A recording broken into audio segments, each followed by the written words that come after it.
পেঞ্চ থেকে তাড়োবা। ফাইনালি পৌঁছে গেছি একদম টপে।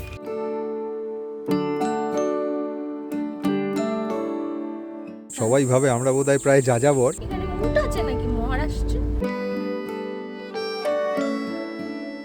রাতের সাফারিতে জোড়া বাঘের পিছু ধাওয়া, গভীর জঙ্গলে কালবৈশাখীতে গাড়িতে আটকে পড়া, চিতাবাঘের লাভ ট্রায়াঙ্গেল, প্রাক বর্ষায় ময়ূরের নাচ। পেঞ্চ এমন অনেক অনেক কিছু উপহার দিল যা আগে কখনো দেখিনি। গত 5 বছরে আমাদের জঙ্গল বেড়ানোর জার্নিতে এত ভালো সাইটিংও আগে হয়নি। আর এই সব অভিজ্ঞতাকে ক্যামেরাবন্দি করেই আবার আমরা ছুটলাম পরের গন্তব্যে, টাইগার ট্রেল 2025 এর সেকেন্ড চ্যাপ্টারে।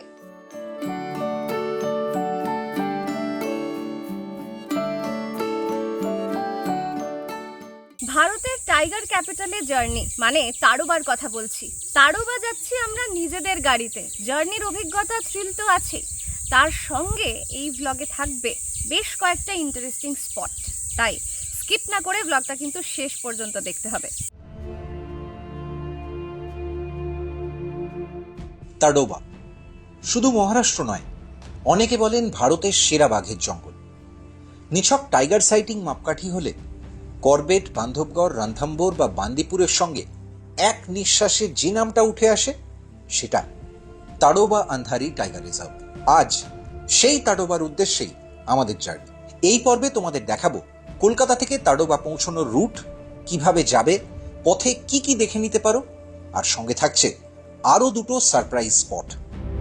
গাড়িতে কলকাতা থেকে তাড়োবা মানে বলতে পারো একেবারে হার্ট অফ সেন্ট্রাল ইন্ডিয়ায় রোড ট্রিপ। অবশ্য আমরা রোড ট্রিপ করছি মানে তোমাদেরও তাই করতে হবে এমনটা মাথার দিব্যি নেই। তোমরা চাইলে ফ্লাইটে বা ট্রেনেও পৌঁছতে পারো। কিভাবে পৌঁছবে সেটা দেখে নাও।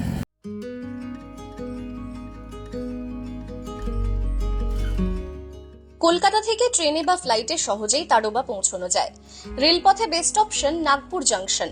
হাওড়া থেকে নাগপুর পৌঁছানোর গোটা 5 ট্রেন আছে, যেমন মুম্বাই মেল, দুরন্ত এক্সপ্রেস। এছাড়া শালিমার থেকেও 2টো ট্রেন আছে। তবে তোমরা যদি সকাল সকাল নাগপুর ঢুকতে চাও তাহলে আমরা রেকমেন্ড করব গীতাঞ্জলি এক্সপ্রেস। হাওড়া থেকে দুপুর 1:50 ছাড়ে, পরদিন সকাল 7:40 নাগপুর, মানে প্রায় 18 ঘন্টার জার্নি। হাতে আরো কম সময় থাকলে 1 ঘন্টা 50 মিনিটের ফ্লাইটে সরাসরি নাগপুর, বাকিটা গাড়িতে। নাগপুর বিমানবন্দর থেকে তাড়োবার মোহারলি কোরগেট 139 কিলোমিটার, সময় লাগে 3 ঘন্টা 11 মিনিট। প্রতিবারের মতোই আমরা জার্নিটা করছি গাড়িতে, 1225 কিলোমিটার, ননস্টপ 2 দিনের ড্রাইভ। এবারের রোড ট্রিপে প্রথম রাতটা আমরা হল্ট করেছিলাম উড়িষ্যার বরগড়ে।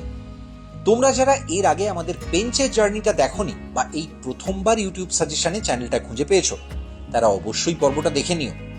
তোমাদের সুবিধার জন্য লিঙ্কটা এই ভিডিওর ডেসক্রিপশনে দেওয়া রইল।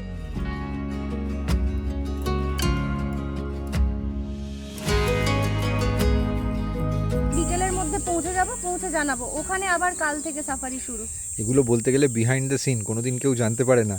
সবাই ভাবে আমরা বোধহয় প্রায় যাযাবর, নোম্যাডস, কিন্তু আমাদেরও ঘরবাড়ি আছে, বাড়িতে লোকজনও আছে, তাদেরও জানাতে হয়। এলে তারা চিন্তা করেন, এবং এমন একটা সময়ে আছি যখন একটা যুদ্ধ পরিস্থিতি, ফলে সব সময় আপডেট দিতে থাকতে হয়। একদিকে যুদ্ধ পরিস্থিতি চলছে, উল্টো দিকে আমরা জঙ্গলে বাঘ দেখে বেড়াচ্ছি। কি জীবন বলেছিলেন না উত্তম কুমার, এই তো জীবন কালিদা।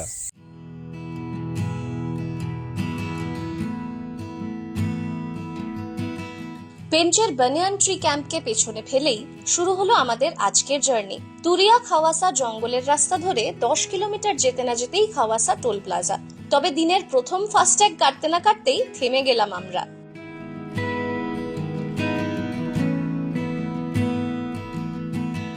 দেখতেই পাচ্ছ, আওয়াজ শুনে বুঝতে পারছো আমরা ন্যাশনাল হাইওয়েতে দাঁড়িয়ে রয়েছি। এটা ন্যাশনাল হাইওয়ে 44, আর পেছন দিকটা, ওই দিকটা হচ্ছে পেঞ্চ, মানে পেঞ্চের যেদিকে খোয়াসা টোল প্লাজা, সেই খোয়াসা টোল প্লাজা কিন্তু এখান থেকে 1/2 কিলোমিটারও নয়। আর উল্টো দিকে, মানে যেদিকে আমি হাঁটছি এই মুহূর্তে, সেদিকটা কিন্তু রাস্তা নাগপুরের দিকে চলে যাচ্ছে, মহারাষ্ট্রের দিকে, মধ্যপ্রদেশ থেকে। আমরাও ওইদিকেই বাউন্ড এই মুহূর্তে। কিন্তু এই জায়গাটায় কেন দাঁড়ালাম সেটা নিশ্চয়ই তোমাদের কৌতূহল হচ্ছে।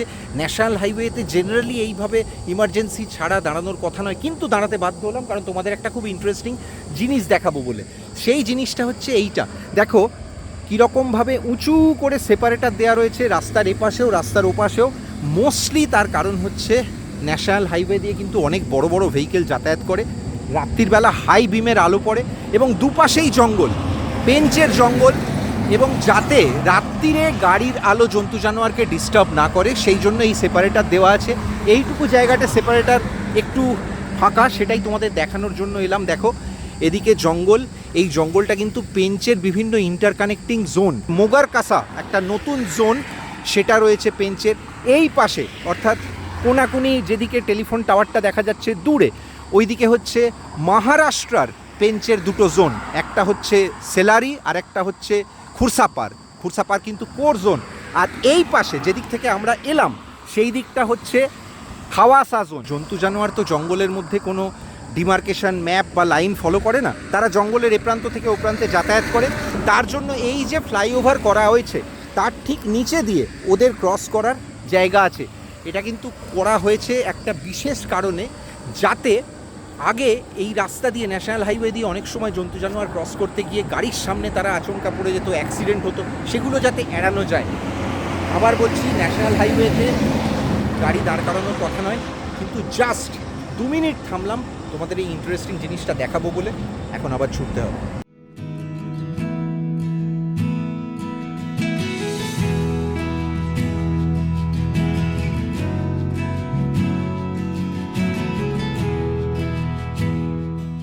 পেঞ্চ থেকে তাড়োবা আজ আমাদের জার্নিটা 236 কিলোমিটারের। টানা গেলে সময় লাগার কথা 4 ঘন্টা 10 মিনিট মতো, কিন্তু আমরা মাঝপথে থামবো। আজ আমরা নাগপুরকে বাইপাস করেই তাড়োবা যাব, কিন্তু তার আগে প্রথম স্টপটা নেব 51 কিলোমিটার দূরে রামটেকে।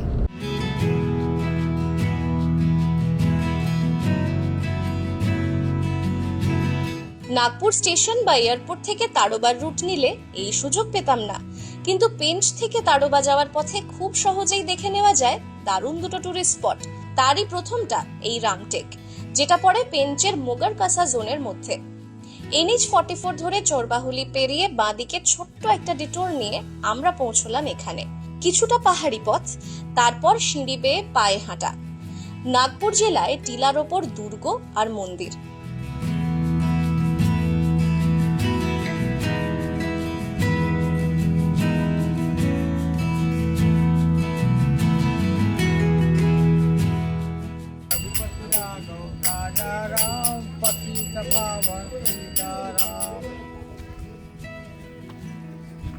রামতীর্থ রামটেকে আসবো আর বানর সেনার সঙ্গে দেখা হবে না, আগে কখনো হতে পারে?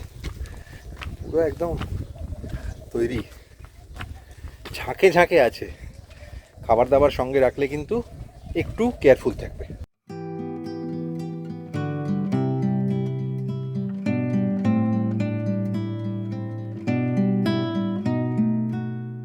মন্দির আর দুর্গ সামনে, কিন্তু এখানে একটু দাঁড়ালাম একটা উঁকি মারবো বলে।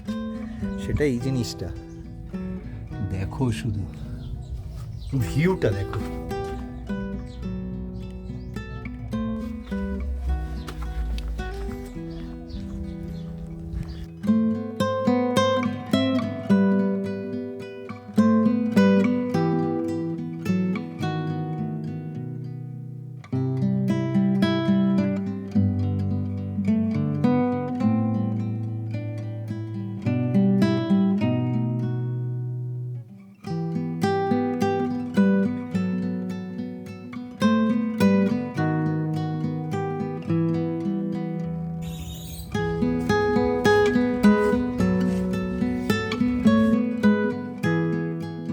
বেসিক্যালি দুর্গের সেটআপ যেরকম হয়, মানে ধাপে ধাপে ধাপে ধাপে সিঁড়ি এবং এক একটা ফ্লোর যেরকম হয়, সেটা ক্রস করতে করতে ফাইনালি পৌঁছে গেছি একদম টপে। আর এটাই হচ্ছে সামনে কিন্তু আসল মন্দির। চলো ভেতরে গিয়ে দেখি। তবে এখানে কিন্তু বড় ক্যামেরা, ড্রোন এগুলো অ্যালাউড নয়।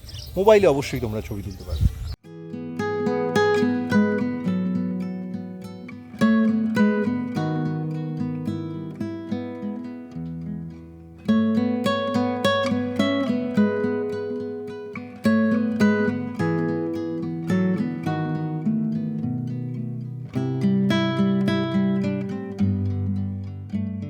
এখন যে মন্দিরটা থেকে বেরোলাম সেটা হচ্ছে লক্ষণের, এরপর রামচন্দ্রের মন্দির। ভাইকে প্রায়োরিটি দাদা পড়ে।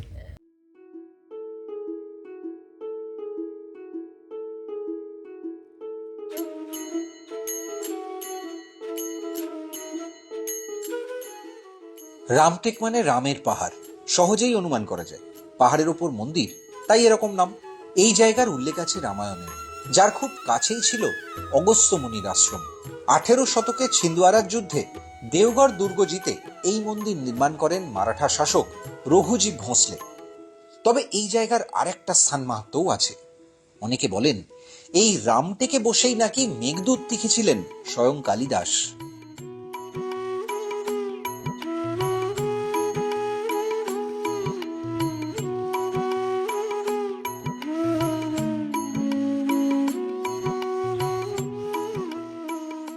অযোধ্যার মতো অত বিশালাকায় নয়, কিন্তু আবার একটা খুব গুরুত্বপূর্ণ রাম মন্দির দেখলাম। কোনোভাবেই এটাকে ছোটও বলা যায় না, মানে একেবারে দুর্গের মধ্যে এটাও বেশ বড়সড়। আর এটা কিন্তু খুব গুরুত্বপূর্ণ একটা রাম মন্দির, তার কারণ যেটা বলা হয় সেটা হচ্ছে রাম এবং লক্ষ্মণ বনবাসের সময় একটা বড় সময় কিন্তু এই জায়গায় কাটিয়েছিলেন। আমি কিছুটা আদলে আবার হনুমানগড়ির সঙ্গে মিল পেলাম, মানে অযোধ্যায় যে হনুমানগড়ি আছে সেই হনুমানগড়ির সঙ্গে।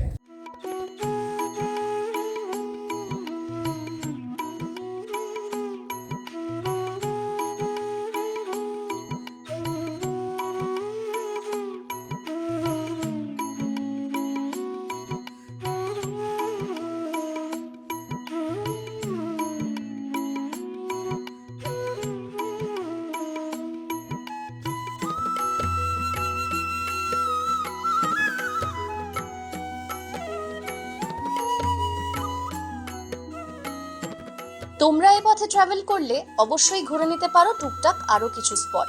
রামটেক মন্দির থেকে খুবই কাছে আম্বালা লেক আর কর্পূর বাউলি, যেটা আসলে একটা প্রকাণ্ড কুয়ো। আর রামটেক শহরের মধ্যেই আছে একটা জৈন মন্দির। তবে আমরা এই পাহাড়ি পথ ধরে এগোচ্ছি খিনসি লেকের দিকে। রামটেক থেকে খিনসি লেক যাওয়ার পথে পাহাড়ি রাস্তা, জাস্ট 6-7 কিলোমিটার।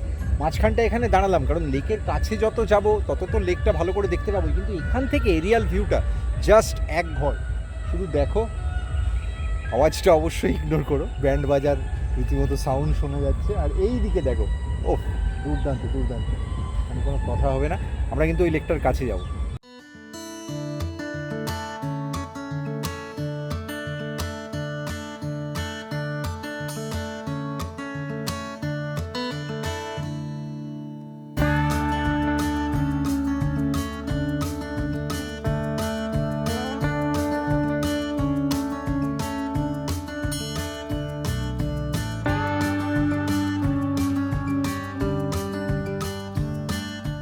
গাড়ি থেকে প্রথম ঝলক যখন খিনসি লেকের দেখলাম তখন মনে হলো যেন কোনো সি বিচে ঢুকছি।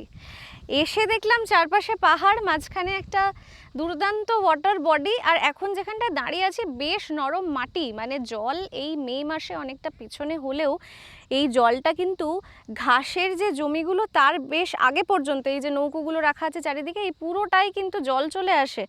একটু বৃষ্টি হলেই মনে হয় এখানে জল চলে আসবে। আর আমরা যেদিক থেকে নামলাম, মানে রামটেকের দিকটা, সেদিকটাও কিন্তু পাহাড়, মানে এত সুন্দর করে পাহাড় ঘেরা একটা লেক অনবদ্য। তোমরা যদি পেঞ্চের আশেপাশে বেড়াতে আসো তাহলে এই রামটেক আর খিনসি লেক কিন্তু আসা মাস্ট। হ্যাঁ, আমাদের মতো এই সূর্য যখন মধ্য গগনে বেলা 12টায় এই সময় এসো না, তাহলে বোটিংটা করা যাবে না। এই গরমকালে মানে ভরা গরমে বোটিং হচ্ছেও না দেখছি। বর্ষার পরে যখন জঙ্গল খোলে সেই সময় এই ট্রিপটা ভাবতে পারো কিন্তু।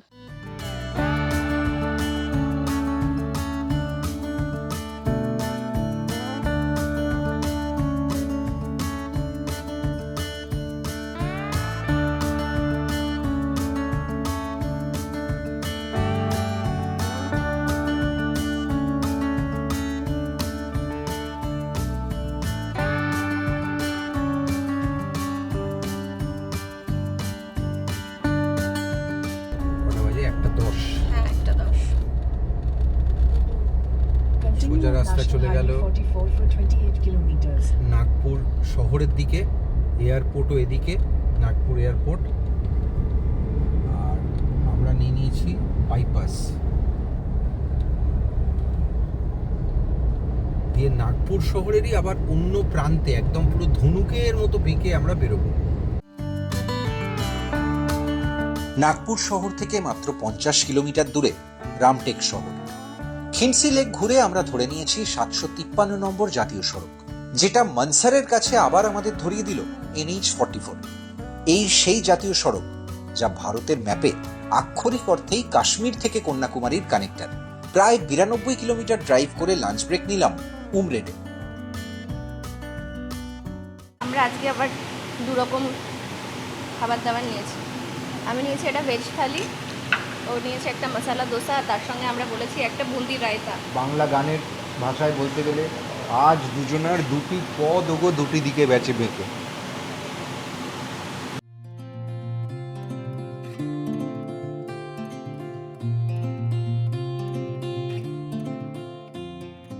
ভাত আছে, রুটি আছে, একটা ডাল ফ্রাই মতো আছে, পনির আর ফুলকপি দিয়ে সব কিছু দিয়ে একটা সবজি আছে, আর এটা কি সেও সেও ভাজি। সেও ভাজি।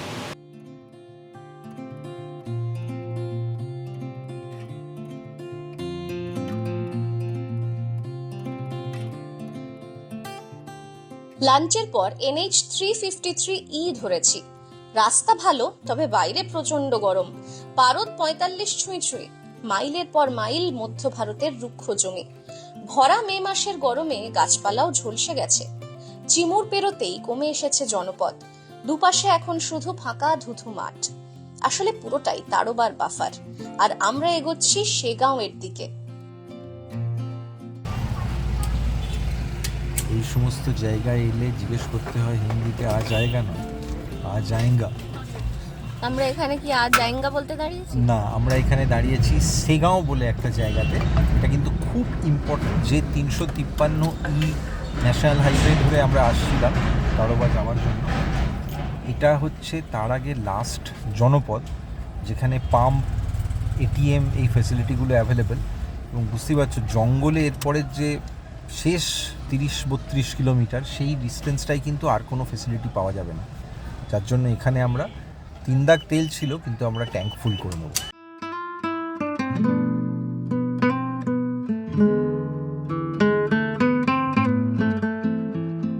সেগাঁওতে ATM আছে, তবে রুরাল ATM এর পরিষেবা সবসময় ভালো নয়।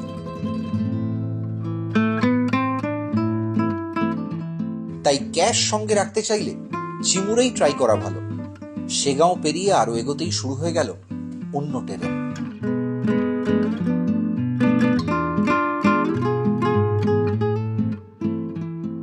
এখানে উট আছে নাকি মহারাষ্ট্র? লালবাবু উঠুন, উঠ বাঘের জঙ্গলে যাচ্ছি বাঘ দেখতে। আরে ওর আরেকটা। ও হ্যাঁ, এখানে বাবা।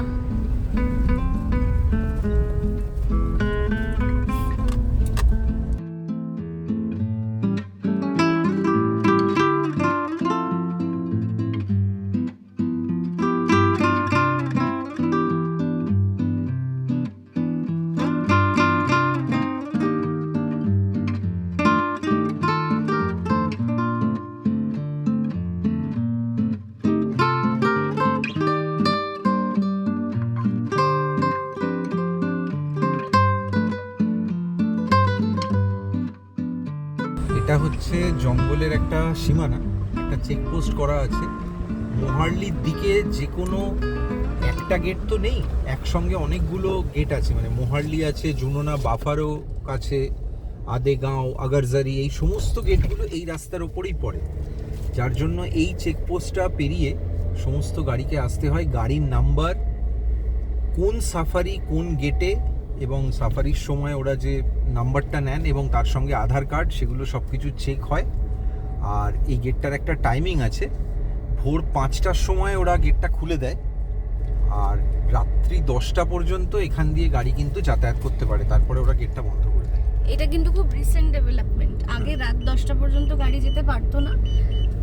মার্চ মাসে এই সিজনের ট্যুরিস্টদের কথা ভেবে এটা 10টা পর্যন্ত খোলা রাখার সিদ্ধান্ত নেওয়া হয়েছে। মার্চের পরে, এপ্রিল থেকে কার্যকর হয়েছে যতটা আমার মনে আছে।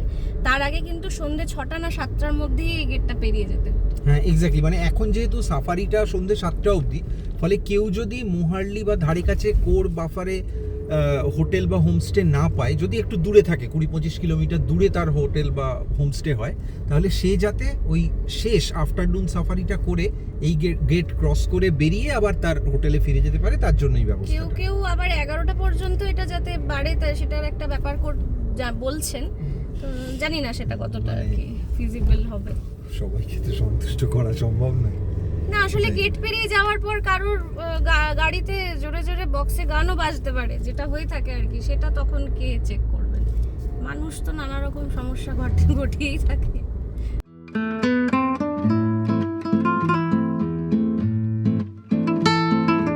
আসার পথে একটু আগে তোমাদের যে ঝুননার কথা বললাম, ওখানেই কাল সকালে আমাদের সাফারি, মানে তাড়োবার জঙ্গলে প্রথম সাফারি। কতটা এক্সাইটিং ছিল সেই সাফারির অভিজ্ঞতা, সেটা জানতে হলে ফিরে আসতে হবে এই সিরিজের পরের পর্বে। তার আগে বল, এই পর্বটা তোমার কেমন লাগলো অবশ্যই কমেন্টে লিখে জানিও। আসলে আমাদের বেড়ানো মানেই ছক ভাঙা, সে পাহাড় হোক বা জঙ্গল, বরফ হোক বা বাঘ, যেখানে অ্যালগরিদমের চোখ রাঙানি নেই, আছে শুধু নির্ভেজাল অ্যাডভেঞ্চার। তাই আমাদের কাজ ভালো লাগলে পাশে থাকতে পারো এই চ্যানেলটা সাবস্ক্রাইব করে। আর আমাদের বেড়ানোর সব টাটকা আপডেট নিয়মিত পেতে চাইলে ইনস্টাগ্রাম আর ফেসবুকে ফলো করে নিও রেকর্ডিং মোড। আজ চলি, আবার দেখা হচ্ছে খুব তাড়াতাড়ি।